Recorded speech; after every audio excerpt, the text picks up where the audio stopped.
บ้านนี่ก็จะเป็นสระว่ายน้ำเลยนะใช่บรรยากาศดีฮะก็ฟีลเหมือนแบบเวลาไปรีสอร์ทไปพูลวิลล่าเลยอ่ะซึ่งก็คือเป็นตามที่เจ้าของบ้านต้องการเลยนะใช่ครับเจ้าของบ้านเนี่ยเป็นคุณหมอเนาะแกทำงานแบบเครียดแหละแกก็ requirement แรกคือทำไงก็ได้ให้เหมือนอยู่พูลวิลล่าแค่นี้เลยครับ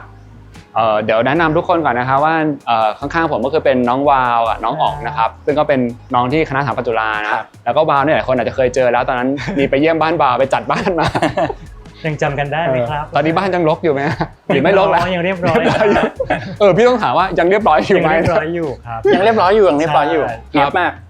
โอเควันนี้ก็มาดูบ้านที่อ๋องกับวาวออกแบบนะครับซึ่งก็อ๋องกับวาวก็จะมีสตูดิโอชื่อว่า B Workshop ใช่ครับเราเกริ่นไปแล้วว่าเจ้าของบ้านเนี่ยโจทย์อย่างหนึ่งคืออยากได้บ้านที่มีสระว่ายน้ำมีความเป็นพูลวิลล่านะแล้วมี requirement อื่นๆอีกไหมฮะrequirement ของลูกค้าเนี่ยฟังก์ชันที่ต้องการอยู่ในที่ดินผืนนี้ต้องมีทางบ้านแล้วก็มีสำนักงานเป็นออฟฟิศของเขาด้วย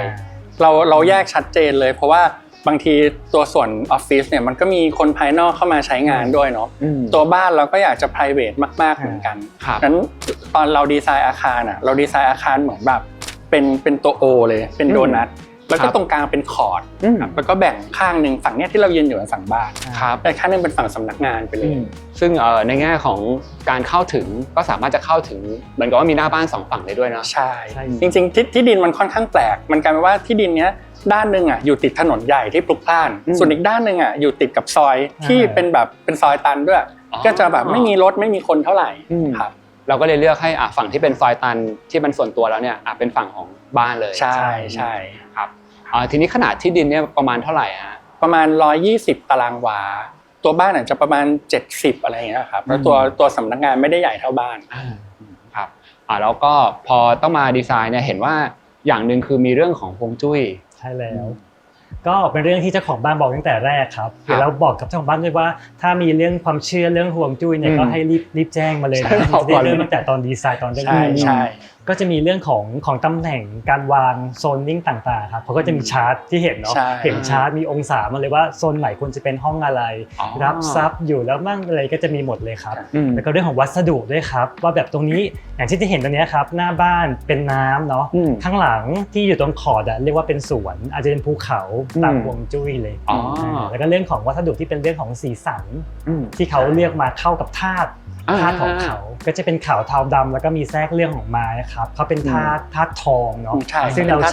ใช้โทนแบบเอิร์ธโทนแบบเหมือนธาตุดินผสมได้เนี่ยก็เข้ากับไลฟ์สไตล์แล้วก็ความชอบของเจ้าของบ้านไปเลยก็เป็นตัวช่วยดีไซเนอร์ด้วยแหละว่าเรากำหนดเลยว่าโอเคสีประมาณนี้เขาโอเคละเข้ากับฮวงจุ้ยเขา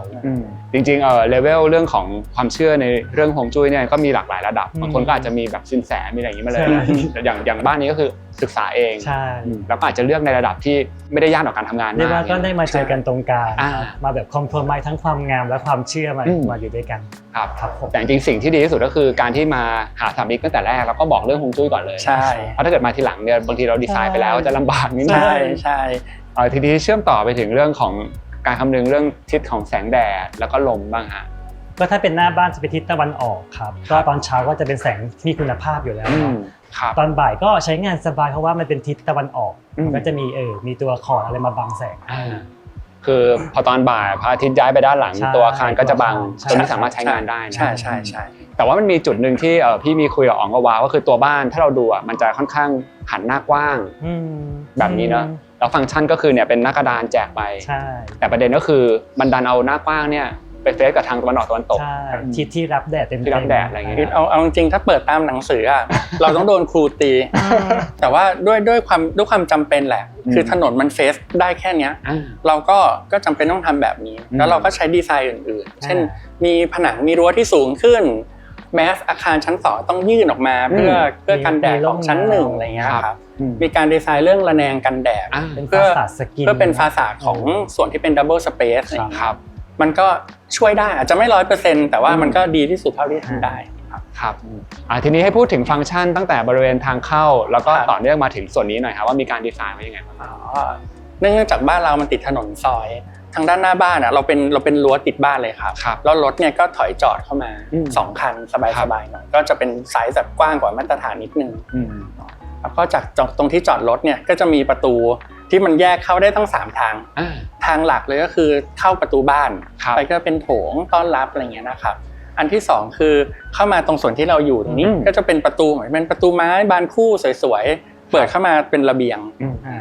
แล้วอีกทางนึงก็เป็นทางเข้าของส่วนเซอร์วิสจะเป็นแม่บ้านอะไรเงี้ยครับจะเห็นว่าอย่างมุมนี้เนี่ยก็ค่อนข้างจะดีไซน์มาค่อนข้างปิดทึบเลยนะครับคือหน้าบ้านจะไม่ได้มีรั้วที่ดูโปร่งอะไรเงี้ยอันนี้ก็คือเรื่องความเป็นส่วนตัวระหว่างเพื่อนบ้านอะไรอย่างเงี้ยใช่ความเป็นส่วนตัวเนี่ยเนื่องจากฝั่งตรงข้ามบ้านเนี่ยเป็นโรงพยาบาลสัตว์บางทีเขาอาจจะมีเสียงเลี้ยงหมาแมวอะไรเงี้ยครับรบกวนบ้านนิดหน่อยเนาะก็เราก็เลยดีไซน์ด้านหน้าเป็นรั้วทึบไปเลย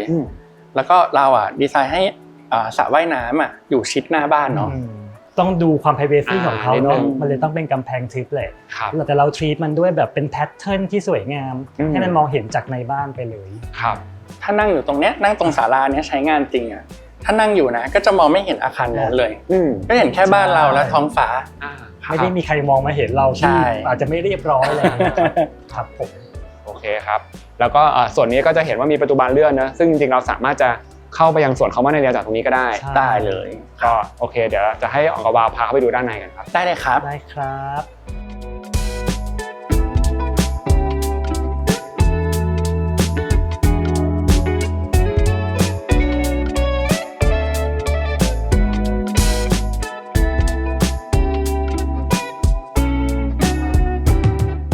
มาด้านในบ้านนะครับโอ้ส่วนของบ้านในนี่เป็นแบบดับเบิลรูมโปร่งใช่แต่ว่าเดี๋ยวเราจะให้ย้อนเล่าถึงลำดับการเข้าแบบอย่างเป็นทางการแล้วกันได้ก็คือจริงๆอันนี้เราเข้าโดยที่เราเข้ามาจากตรงส่วนของระเบียงสระว่ายน้ำนะครับแต่ว่าจริงๆถ้าเกิดเข้าจากที่จอดรถจริงๆมันต้องผ่านส่วนของโฟเย่อะไรก่อนใช่ไหมใช่จะผ่านส่วนของจะเป็นประตูหลักของบ้านนะเนาะก็ที่นี่เป็นประตูไม้โอ๊กบานใหญ่เลยตามฮวงจุ้ยเป็นประตูเปิดเข้ารับซับเข้ามาก็เปิดประตูเข้ามาก็จะเจอกับส่วนของเหมือนเป็นโถงต้อนรับแหละครับก็เจอกับเทพเจ้ากวนอูก่อนว่าทางนี้เขานับถือเนาะทางอินทีเรียเนี่ยเราก็ดีไซน์ว่ามีเทพเจ้ากวนอูแล้วก็มีไลติ้งมันเป็นแบบเป็นฮาโลกลมๆเพื่อแบบให้เขาเด่นขึ้นมาครับห้องนี้ก็เอาไว้เก็บกุญแจเก็บอะไรอย่างนี้อื่นๆด้วยซึ่งพอเข้ามาก็จะเป็นประตูบานเลื่อนไม้ที่เราเห็นข้างหลังนี้นะเพื่อกันโซนแล้วก็มาสู่ Open Plan อันนี้ที่เป็น Living Dining Pantry แล้วก็ Flow ขึ้นไปถึง Double Space นะครับครับอาจจะให้เริ่มจากพูดถึงดีเทลในส่วนของ Living ก่อนแล้วกันนะครับตรงนี้มีการดีไซน์ไว้ยังไงบ้างฮะ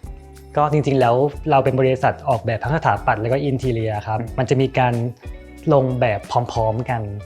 เราจะค่อนข้างบาลานซ์ครับว่าเราใช้เฟอร์นิเจอร์ที่เป็นบิวอินกับรอยตัวเนี่ยค่อนข้างให้มีความสมดุลกันไม่ได้แบบบิวทุกผนังเนาะส่วนที่บิวก็จะเป็นพวกผนังแผงทีวีแล้วก็ตู้เก็บของต่างๆครับก็มีการเอาวัสดุที่เป็นหินที่เป็นแพทเทิร์นจากภายนอกอาคารเอามาใช้ด้วยหินแบ็กสแปลชของด้านหลังทีวีเนี่ยเราลากยาวมาตั้งแต่ตรงส่วนสระว่ายน้ำเลยก็เป็นหินที่แพทเทิร์นคล้ายๆกันเข้ามาจนถึงภายในให้คุมโทนสีให้มันเป็นเรื่องเดียวกันที่บอกภายนอกแล้วก็ภายในครับแล้วก็เรื่องของการจัดการกับพวกงานระบบต่างๆเนาะเราได้รับ requirement จากลูกค้าแล้วครับว่าเขาจะมีการใช้อุปกรณ์เครื่องเสียงอะไรบ้างมีแบบlighting ยังไงบ้างก็ดูแลเฟอร์นิเจอร์เนี่ยให้สอดคล้องกันอย่างตู้ทีวีก็จะเห็นว่าก็ดีไซน์ให้มันดูเหมือนตัวลอยๆนะครับเพื่อฟังก์ชันให้มันดูลอยด้วยแหละมี lighting เสริมด้วยแหละแต่ว่าเพื่อวางอุปกรณ์ subwoofer ด้วยครับมันต้องวางที่พื้นเนาะแล้วก็วัดให้พอดีกับความสูงมาเลยแล้วก็หลบมุมหน่อยก็ใช้งานได้ครับจริงๆดีเทลพวกนี้ก็คือถ้าเกิดเจ้าของเขามี requirement มาก่อนเราก็จะออกแบบให้ตรงใช่ก็ทำงานร่วมกันกับเจ้าของคือถ้ายิ่งเจ้าของยิ่งอินกับบ้านอินกับการใช้งานชีวิตของตัวเองครับดีไซเนอร์จะทำงานได้ดีขึ้นอย่างนั้นบ้านมันก็จะสมบูรณ์ขึ้นนะบางคิดว่าลืมคิดว่ามีซับวูฟเฟอร์ไม่รู้จะเอาไปไว้ไหนเลยมันจะถูกกระเด้งไปอยู่ที่ไหนก็ไม่รู้ครับจริงๆมีจุดหนึ่งที่เรามีการคุยกันก็คือเจ้าของชอบแฮร์รี่พอตเตอร์แล้วก็เหมือนกันจะได้เป็นแบบประตูลับใช่ไหมใช่พี่ดูพี่ก็ยังไม่รู้นะเพราะมันดูค่อนข้างเนียนมากก็มันก็จะซ่อนๆเนียนๆอยู่ตรงข้างหน้านั้นแหละครับจะเห็นร่องเล็กๆเนาะก็จะดีไซน์เหมือนเป็นผนังทั้งหมดนะครับเปิดได้บางส่วนเปิดแล้วก็เก็บของบางส่วนเปิดเป็นประตูแล้วก็ออกไปเชื่อมต่อ ไปยังส่วนที่ทำงานอะไรอย่างเงี้ยก็คือเปิดออกไปแล้วก็ไปเจอคอร์ดกลางส่วนกลางบ้านแล้วก็เดินต่อไปที่ออฟฟิศด้านหน้าได้เลย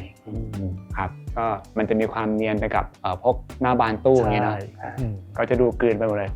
โทนสีของตรงนี้ก็จะอย่างที่บอกมันตามจากหินข้างนอกมาก็จะเป็นเทาเข้มนิดนึงนะครับคือโทนสีของบิวอินเนี่ยบ้านนี้เนื่องจากมีแสงเข้าเยอะเราไม่ขาวครับขาวอยู่ไม่ได้เราน่าจะแสบตาหน้าดูแล้วก็เลือกเป็นสีโทนแบบเข้มๆหน่อยครับก็เป็นสีเทาเข้มเลยหินก็หินดำอะไรเงี้ยแล้วก็ใช้สีของไม้ที่เป็นธรรมชาติมาช่วยเบรกหน่อยครับให้มันดูแบบยังคงเป็นความสบายๆอยู่โอเคครับเดี๋ยวให้อ๋องกับวาพามาดูส่วนของ dining แล้วก็ pantry ต่อนะครับได้ครับ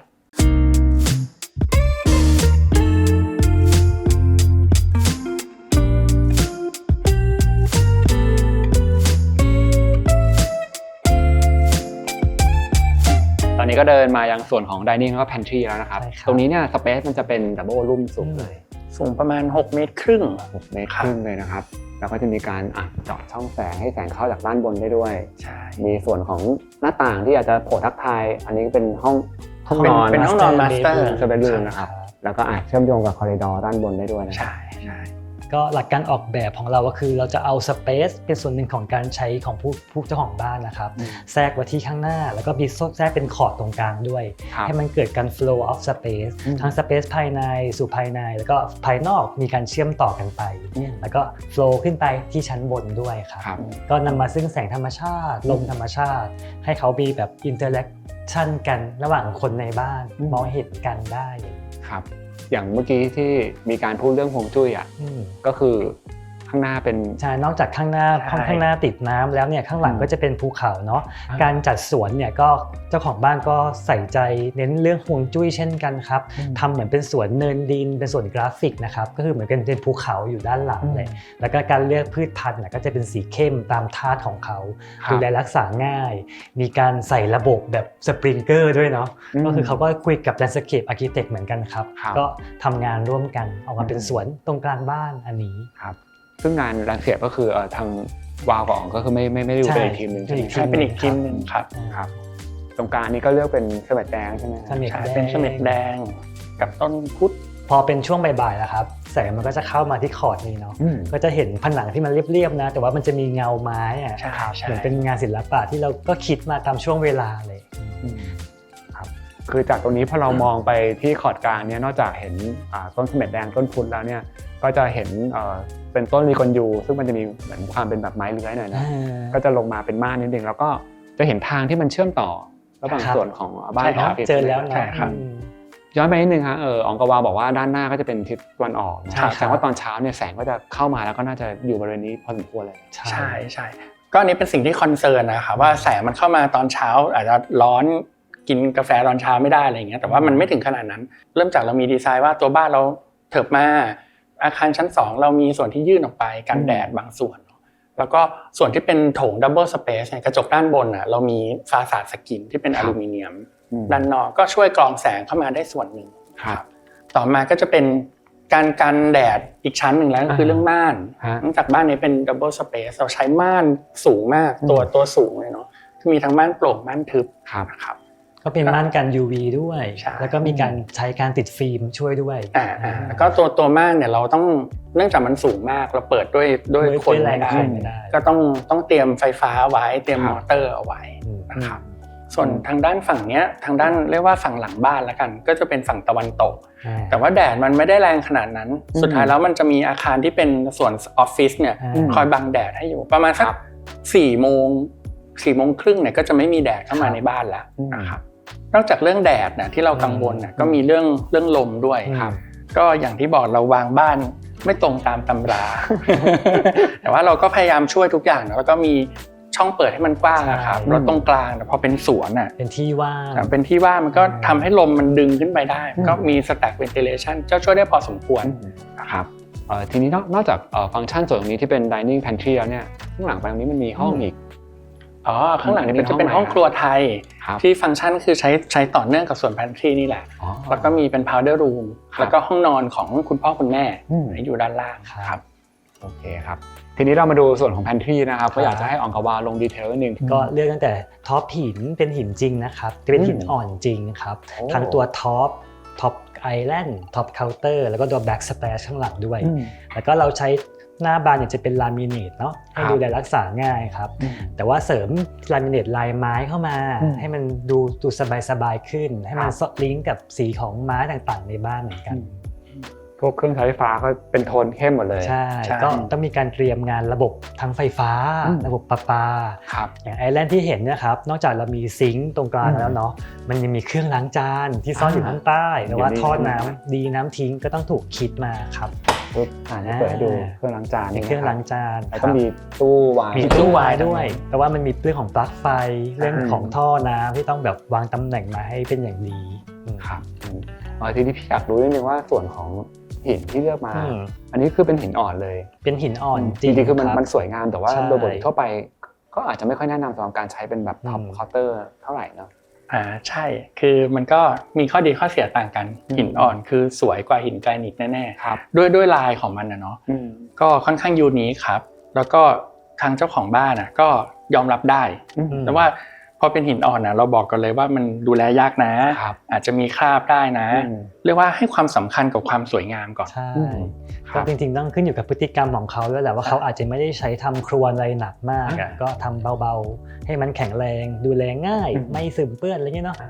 ครับก็อยู่ที่การใช้งานของเราจริงๆแหละนะถ้าเกิดว่ามีโอกาสจะต้องกินน้ำวางอะไรต่างๆก็ต้องมีที่รองหน่อยมาใช่ตรงนี้มันมีอ่างล้างอยู่ด้วยนะก็ต้องระวังน้ำกระเด็นอาจจะต้องเช็ดบ่อยหน่อยใช่ครับทีนี้มีอีกจุดหนึ่งที่เป็นดีเทลเล็กแต่ว่าพี่อยากให้อองกวาเล่าให้ฟังเพราะว่าตอนที่เราคุยข้อมูลกันนะรู้สึกน่าสนใจก็คือเรื่องของพวกฟิตติ้งบานพับอะไรแบบนี้เห็นว่าที่นี่เองก็จะเลือกใช้ของแบรนด์บูมซึ่งพี่เคยไปรีวิวคอนโดแล้วแบบเป็นคอนโดแบบไฮเอ็นด์หน่อยเขาก็เลือกใช้เพราะว่ามันเป็นแบรนด์ระดับโลกจากออสเตรียเลยครับจริงๆต้องเริ่มจากว่าเจ้าของก็ศึกษาไปดูมาหลายๆที่เลยนะครับบ้านเพื่อนบ้านคนโน้นคนนี้แล้วเขาก็ให้ผมลองพาไปดูที่ตัวโชว์รูมแล้วก็ลองใช้ดูจริงๆบานพับหรือมือจับอะไรต่างๆมันเป็นทัชชิ่งพอยต์เราใช้ทุกวันหน้าบานตู้เปิดวันนึงไม่รู้กี่ครั้งเนาะมันก็อาจจะต้องการแข็งแรงทนทานเพื่อสุดท้ายแล้วมันจะโลว์เมนเทนแนนซ์เขาก็อยู่บ้านได้สบายๆไม่ต้องมากวนใจครับอย่างตัวลิ้นชักเองเนี่ยมันมีจุดที่น่าสนใจที่อ๋องบอกก็คือเวลาที่เราเปิดปิดคือตัวฟิตติ้งหรือว่าการดีไซน์ของทางบูมเขาเองมันจะค่อนข้างเรียบร้อยใช่ไหมใช่ก็จะไม่มีการเห็นแบบตัวรางด้านข้างอะไรเงี้ยครับตัวของเขามันจะซ่อนอยู่แล้วก็ด้านข้างเนี่ยมันจะค่อนข้างใหญ่เวลาเปิดแล้วมันก็จะลื่นเนาะแล้วมันจะไม่สวิงบางทีถ้าบานยาวๆเงี้ยมันจะแกว่งได้อันนี้ก็จะแข็งแรงกว่าแล้วก็คัสตอมไม้ตามขนาดหน้าบานตู้ของเราได้ครับผมตัวรางลิ้นชักที่พูดถึงเนี่ยจะเป็นรุ่นที่ชื่อ Legabox Prio นะครับซึ่งจะเห็นว่าข้างลิ้นชักเขาดีไซน์มาได้บางมากๆช่วยเพิ่มพื้นที่ในการเก็บของนะครับแล้วก็จะดีไซน์มาได้เวฟคลีนมีการซ่อนรางไว้ด้านในนะครับลิ้นชักนี้จะสามารถรับน้ำหนักได้40แล้วก็70กิโลกรัมนะครับแล้วก็มีระบบปิด Blue Motion Soft Close นะครับเคลื่อนที่แบบไม่สะดุดแล้วก็นุ่มนวลมากๆเราจะสัมผัสได้เลยว่ามันเป็น feeling ที่พิเศษนะฮะอีกส่วนประกอบที่เจ๋งก็คือราง Movento นะครับที่ออกแบบเป็นลูกกลิ้งไนลอนทรงกระบอกแรงเสียดทานจะต่ำช่วยให้เคลื่อนที่นุ่มนวลไม่ต้องออกแรงเยอะนะครับแต่ก็สามารถปรับระดับความสูงมุมเอียงแล้วก็ความลึกได้โดยที่ไม่ต้องเปลี่ยนลิ้นชักเลยครับ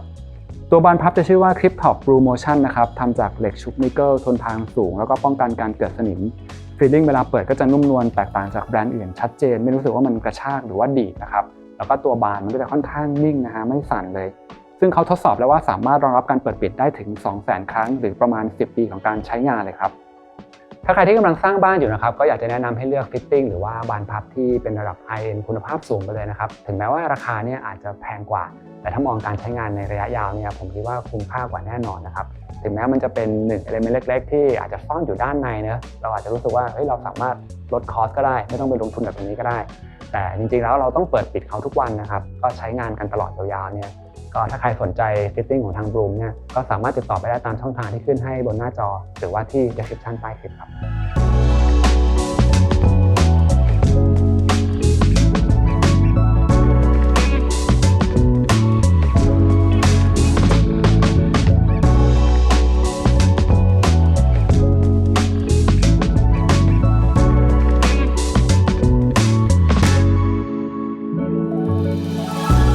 นี้เราเดินขึ้นมาชั้น2แล้วนะครับ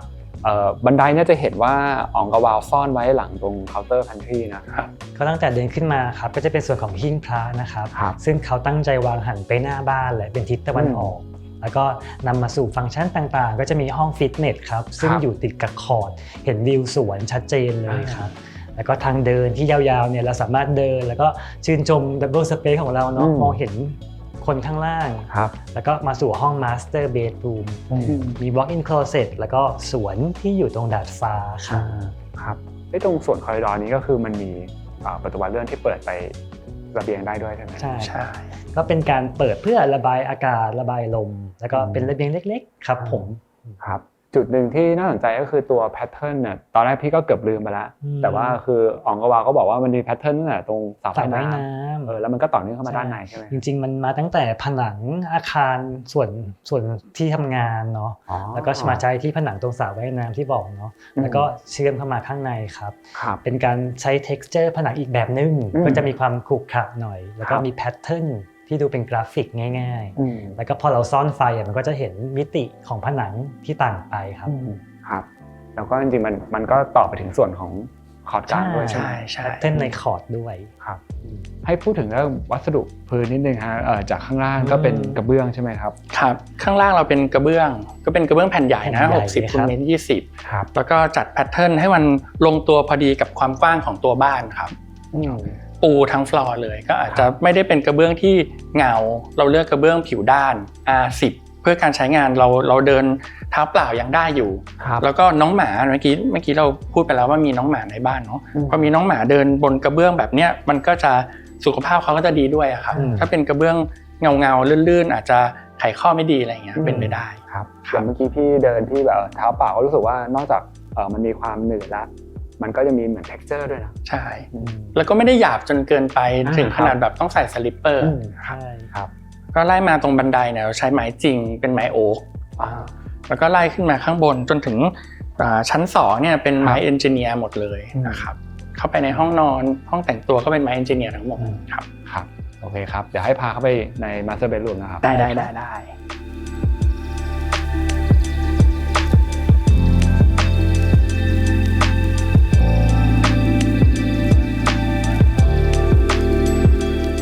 ก็เข้ามาใน Master Bedroom แล้วนะครับ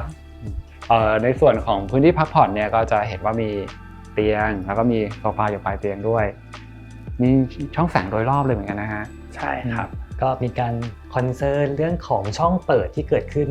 เราก็คิดว่าต้องการให้มีช่องแสงมีการระบายอากาศแหละแต่ลูกค้าค่อนข้างใส่ใจกันเรื่องของเสียงของแสงเนาะก็ต้องมีการดูแลเรื่อง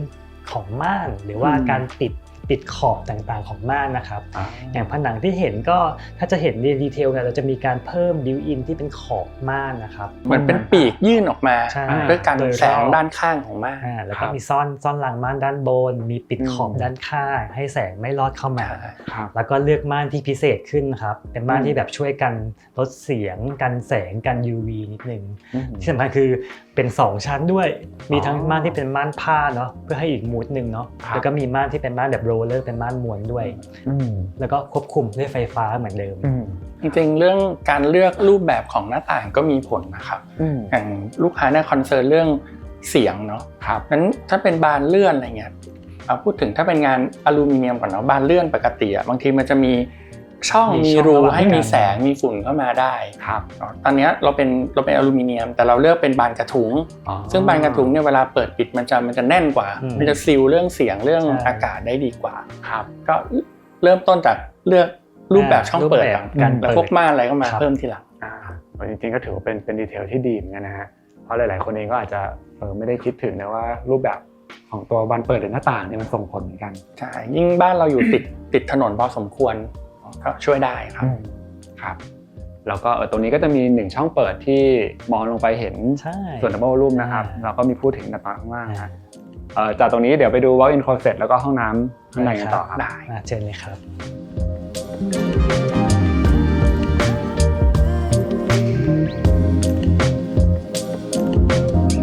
จากห้องนอนมาสเตอร์เนี่ยเข้ามาในส่วนของแต่งตัวห้องน้ำเนี่ยเรามีประตูบานเดียวเลยคือเราเปิดประตูเข้ามาปุ๊บแล้วก็แยกเป็นห้องแต่งตัวแล้วก็ห้องน้ำไม่ได้มีประตูแยกแล้วนะครับ ในห้องแต่งตัวเนี่ยเราก็เป็นตู้เสื้อผ้าเต็มเลยทุกผนังแล้วก็มีโต๊ะที่สำหรับแต่งหน้ามีไฟพิเศษนิดนึงเวลาแต่งหน้าจะได้โอเคครับซึ่งอย่างพวกตู้เสื้อผ้าต่างๆเนี่ยเราก็ยังคงใช้เป็นฟิตติ้งบานอัพของทางรูมเหมือนเดิมอย่างที่เราบอกไปใช่พวกหน้าบานเล็กๆอาจจะไม่ได้รู้สึกเยอะว่ามันแตกต่างแต่ว่าถ้าเป็นหน้าบานใหญ่ที่มีน้ำหนักเยอะครับบางทีสูงเลยนะใช่เช่นหน้าบานที่สูงตั้งแต่พื้นจนถึงเพดานเป็นกระจกเงาอย่างเงี้ยน้ำหนักมันเยอะมากพอเลือกใช้ฟิตติ้งที่มีคุณภาพหน่อยมันก็ไว้ใจได้เวลาเราปิดประตูแรงๆมันก็ไม่ปึ้งปังเท่าไหร่ครับทีนี้พอมาถึงส่วนห้องน้ำมันจะมีไฮไลท์อย่างหนึ่งก็คือมีประตูออกไปยังสวนได้นะแล้วก็มองเห็นขอดกลางด้วยจริงๆถือว่าวิวดีมากใช่เป็นห้องน้ำที่เปิดโล่งเลยมันเป็นแบบแพชชั่นของผู้ออกแบบไปแล้วให้ดูผ่อนคลายแล้วครับพอเจ้าของบ้านเขาซื้อไอเดียนี้ก็เอาเลยตั้งใจให้มันเป็นส่วนที่ผ่อนคลายที่สุดของบ้านอันนี้คือตรงส่วนตรงดาดฟ้าตรงห้องน้ำเนี่ยคือส่วนที่บอกว่ามันโฟลว์มาจากโอเพนคอร์ดตรงกลางนะครับมันก็เล่นเลเวลให้มันโฟลว์ขึ้นมาในแนวตั้งขึ้นมาเพื่อให้เขามีพื้นที่ที่แบบบัง privacy ก่อนเขาแบบใช้ห้องน้ำนะก็แสงเข้าระบายอากาศดีเห็นสีเขียวผ่อนคลายจริงห้องน้ำเราเปิดหน้าต่างได้กว้างขนาดนี้อาจจะเพราะว่าอาคารของเราที่วางแผนตั้งแต่แรกด้วยแหละอย่างที่บอกว่าฝั่งนู้นมันเป็นอาคารออฟฟิศซึ่งมันก็บังทุกอย่างไปหมดแล้วครับแล้วเราก็มีปลูกต้นไม้ด้านนอกเพื่อช่วยบัง privacy นิดหน่อยห้องนี้ก็เลยเปิดได้อย่างเงี้ยจริงๆทุกวันแล้วก็ได้แสงแดดช่วงทิศตะวันตกนะครับช่วงบ่ายก็ทำให้แบบสะอาดขึ้นแห้งแน่นอนครับอีกจุดนึงที่น่าสนใจก็คือวัสดุที่เราเลือกมากรุบผนังในห้องน้ำลายสวยงามเลยนะครับลายสวยพี่แก๊ปอาจจะคิดว่ามันเป็นหินจริงเพราะมันใหญ่มากแผ่นมันใหญ่มากเราเลือกเป็นกระเบื้องเนื่องจากเราใช้งานในห้องน้ำเนาะก็พอเป็นหินอ่อนนะครับมันดูแลยากครับเราก็เลยเลือกเป็นกระเบื้องจริงๆมันมี3แพทเทิร์นที่ลายไม่เหมือนกันตอนออกแบบแล้วก็เอาไว้แพทเทิร์นจริงๆมาลองสับเปลี่ยนหมุนอยู่ในสเก็ตชอัพแล้วครับในสัดส่วนผนังเราต้องใช้มากกว่า3แผ่นมันต้องหมุนพลิกไปมาให้ดูยังเป็นลายที่เป็นธรรมชาติอยู่ครับดูไม่ซ้ำไปคือมันก็จะมีคอนทราสต์ตัดกับอย่างส่วนที่เป็นที่ระวางโถสุขภัณฑ์นะก็จะเลือกเป็นอีกแบบนี้ที่เรียบขึ้นหรือว่าถ้าพูดถึงตรงส่วนที่เป็นห้องอาบน้ำครับตรงส่วนอาบน้ำเราจะมีแบบเหมือนเป็นส่วนหนึ่งที่เป็นหินสีดำเงามาตัดแต่นั้นเป็นหินแกรนิตนะครับมันดูแลง่ายมันอยู่ในนั้นได้เลยครับ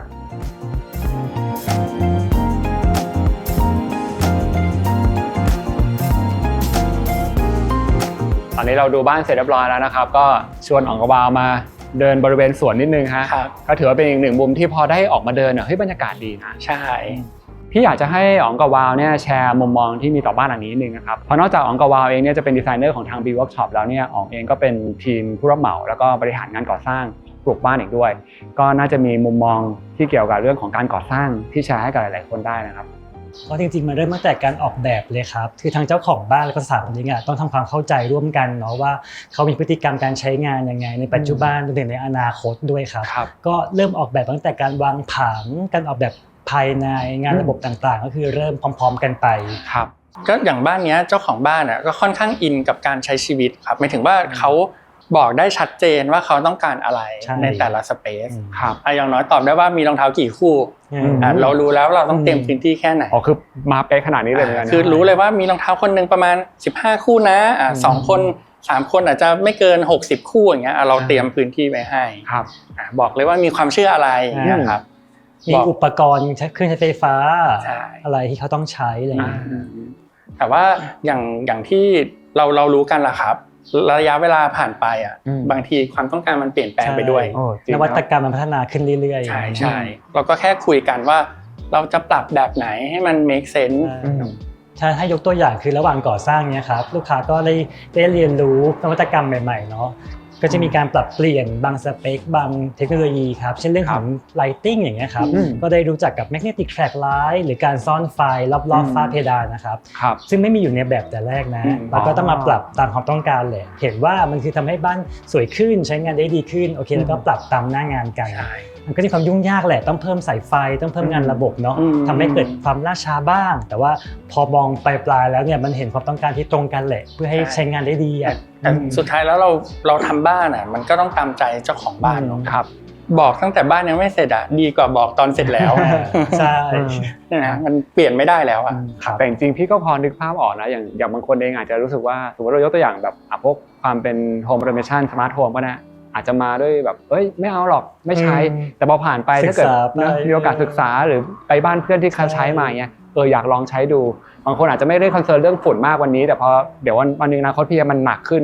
อยากจะติดระบบ ERV ทำยังไงอะไรเงี้ยซึ่งพี่เชื่อว่าจริงๆในหลายๆครั้งสถานบริการเองก็จะมีการคิดเผื่อไว้ให้ด้วยนะแล้วก็ทางเจ้าของบ้านเองเรามีความต้องการที่ชัดเจนแล้วแต่ก็อาจจะต้องมีความ flexible เผื่อไว้เพิ่มเติมอีกด้วยใช่ใช่